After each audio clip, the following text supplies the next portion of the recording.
Hi everyone, कैसे आप सभी लोग। उम्मीद करती हूँ आप सभी अच्छे होंगे और आपकी पढ़ाई भी अच्छी चल रही होगी। और सुबह के बज रहे थे 4:20। मैं आ गई थी छत पर और चांद इतना ही सुंदर दिख रहा था मुझे, अभी एकदम सा चमक रहा था। और मैं आई थी छत पर थोड़ा वॉक करने के लिए। उठते के साथ मैं पहले गर्म पानी पीती हूँ, फ्रेश वगैरह होकर के मुँह हाथ धुल के छत पर आ जाती हूँ थोड़ा वॉक करने के लिए, योगा वगैरह करने के लिए। इससे क्या होता है कि मैं पूरे दिन मोटिवेटेड फील करती हूँ और बहुत ज़्यादा मुझे एनर्जेटिक भी फील होता है। तो फिर मैंने सूर्य नमस्कार किया।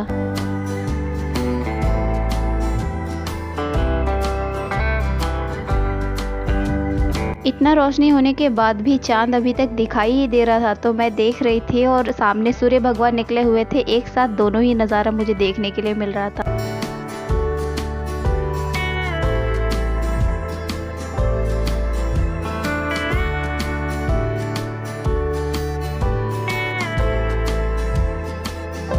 छत से आने के बाद मैंने फटाफट से ब्रश किया। उसके बाद मुझे आज रिवाइज़ करना था। मैंने रात में ही अपने दिमाग में इस तरीके से शेड्यूल बना लिया था कि आज मुझे क्या क्या पढ़ना है। तो सबसे पहले था आज मुझे रिवीजन करना था। इन दिनों आप लोगों ने न्यूज़ तो ज़रूरी सुना होगा कि यूपीपीसीएस 2024 का जो पेपर 27 अक्टूबर को होने वाला था वो कहीं ना कहीं पोस्टपोन हो रहा है। तो मेरे भी ग्रुप में आया था और ये 100% वहाँ पर बता रहे थे पेपर का न्यू डेट आएगा, पेपर पोस्टपोन हो रहा है। तो गाइज, इससे आपको डिमोटिवेट बिल्कुल नहीं होना है। एग्जाम पोस्टपोन होता है तो एक साइड रिलीफ मिलता है तो दूसरे साइड थोड़ा स्ट्रेस भी होता है।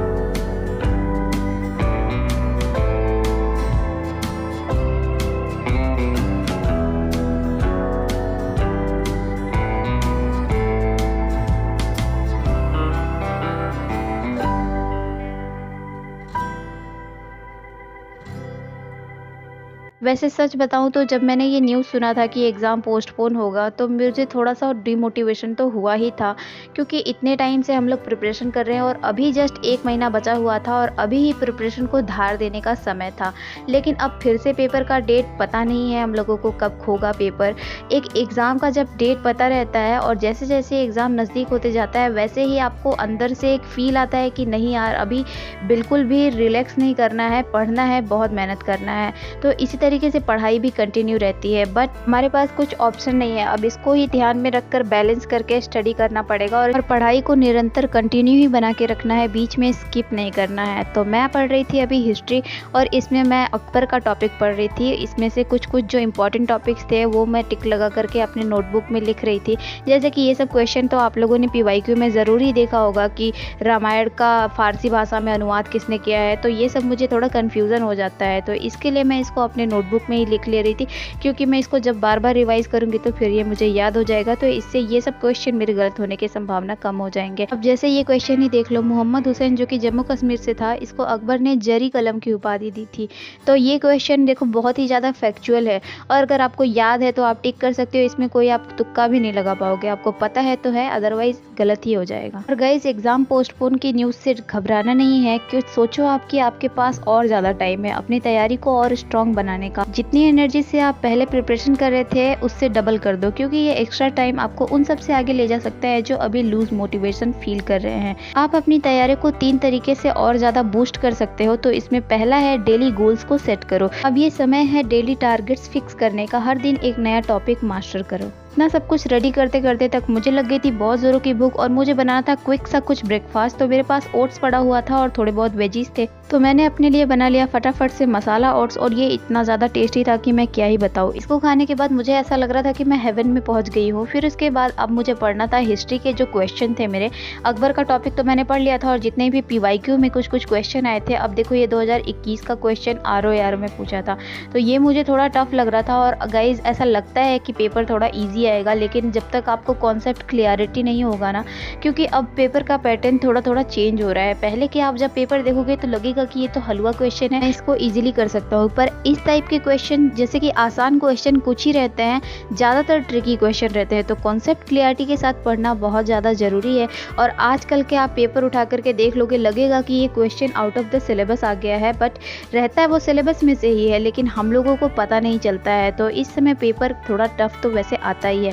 सो इसको पढ़ने के बाद अब मैं पढ़ रही थी हिंदी, क्योंकि हिंदी मेरा वीक है और हिंदी को मुझे तेज करना है अपना, क्योंकि हिंदी स्कोरिंग सब्जेक्ट भी है इसलिए मैं डेली 1 घंटा हिंदी को भी देती हूँ। और अभी कुछ देर पहले मैं आपको बता रही थी स्टडी बूस्ट करने के 3 तरीके, जिसमें से मैंने पहला बता दिया था डेली गोल सेट करने को, और दूसरा है कि आपको मॉक टेस्ट लगाना है। मॉक टेस्ट का टाइम, एक्स्ट्रा टाइम का सबसे बेस्ट यूज होगा। So guys, if you start taking more mock test, जितनी प्रैक्टिस उतना perfect. And third one is stay positive and focus. Exam का दिन जितना दूर होगा, आपको अपनी पॉजिटिविटी और फोकस को उतना ही मेंटेन रखना है। गाइज, आज मैंने लंच जल्दी ही बना लिया था और ज्यादा कुछ मुझे बनाना नहीं था। मैंने बनाया था सिंपल सा दाल फ्राई और चावल। फिर उसके बाद मैं इसको खाई, और मुझे खाना खाना वैसे बहुत पसंद है, तो खाने में मैं कंजूसी नहीं करती हूँ, अच्छा अच्छा बना करके खाती हूँ। सो खाना पीना तो डन हो गया था, और अब मुझे पढ़ना था जियोग्राफी, तो इसको लेकर के मैं बैठ गई।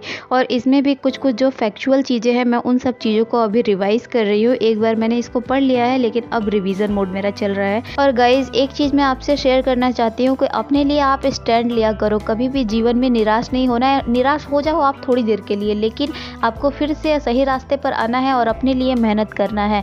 सो मुझे अभी पढ़ते पढ़ते एक इंपॉर्टेंट टॉपिक दिख गया। मैं पढ़ रही थी नदियाँ और उनके किनारे स्थित नगर। तो इसमें सबसे पहले है गंगा नदी, और गंगा नदी के किनारे हरिद्वार, फतेहपुर, कानपुर, वाराणसी, भागलपुर, पटना। यमुना के किनारे नई दिल्ली, आगरा, मथुरा, इटावा। फिर है भागीरथी, उत्तरकाशी, और फिर मूसी नदी इसके किनारे हैदराबाद स्थित है। इसी तरीके से काफी सारे इंपॉर्टेंट जो नदियां हैं और उनके किनारे इधर शहर दिया हुआ है। ये पीवाईक्यू का क्वेश्चन है कि लेह जो है वो किस नदी के किनारे और किस साइड स्थित है। तो सिंधु नदी के किनारे और राइट वाले साइड में, मतलब दाईं ओर सिंधु नदी के दाईं ओर लेह स्थित है। ताप्ती नदी के किनारे सूरत और बैतूल। इसी तरह स्वर्ण रेखा के किनारे जमशेदपुर, नर्मदा के किनारे जबलपुर, और शिप्रा नदी के किनारे उज्जैन है। रामगंगा के किनारे बरेली, और फिर है सरयू के किनारे अयोध्या, राप्ती के किनारे गोरखपुर। तो इसी तरीके से सारी नदियां दी हुई हैं। आप चाहो तो इसका एक स्क्रीनशॉट भी ले सकते हो। सो टॉपिक कंप्लीट होने के बाद मैं देख रही थी कुछ क्वेश्चन। तो ये है बीपीएससी का क्वेश्चन, गंगा नदी के किनारे सबसे बड़ा शहर कौन सा है।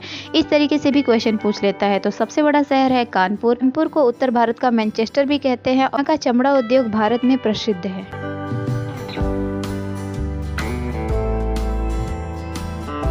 इसी तरीके से मैं सारे क्वेश्चन देख रही थी, उसके एक्सप्लेनेशन पढ़ रही थी, और मुझे एक इंपॉर्टेंट क्वेश्चन दिख गया कि लेह अवस्थित है। देखो आप 2013 में आरओ में ये क्वेश्चन पूछा था। तो अभी इसका आंसर तुरंत ही हम लोगों ने देखा ही था कि किस नदी के किनारे और किस तरफ स्थित है। तो ये है सिंधु नदी के किनारे और दाई तट पर।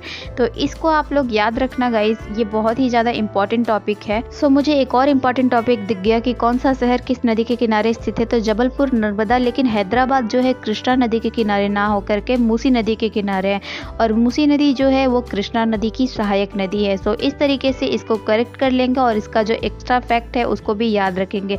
बाकी सारे सही है। कोटा चंबल, और फिर है नासिक जो है गोदावरी के किनारे स्थित है।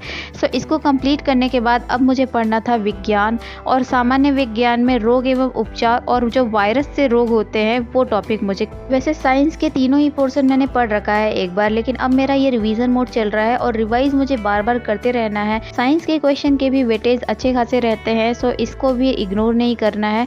तो मैं क्या कर रही हूँ कि अभी मैं बायोलॉजी लेकर के चल रही हूँ। जैसे ही ये वाला पोर्शन कंप्लीट होगा, फिर मैं कुछ दूसरा पढ़ूंगी। अभी बज रहे थे शाम के 6:30, और मुझे हल्की हल्की भूख भी लग रही थी। तो मैंने अपने लिए ये गर्मा गर्म नाश्ता बनाया, चूड़ा और इसमें मूंगफली भून करके। मुझे इस तरीके से भुना हुआ मूंगफली और चूड़ा बहुत अच्छा लगता है। सो मैंने इसको फटाफट से बनाया, और अभी मैंने लिया था स्टडी का एक छोटा सा ब्रेक।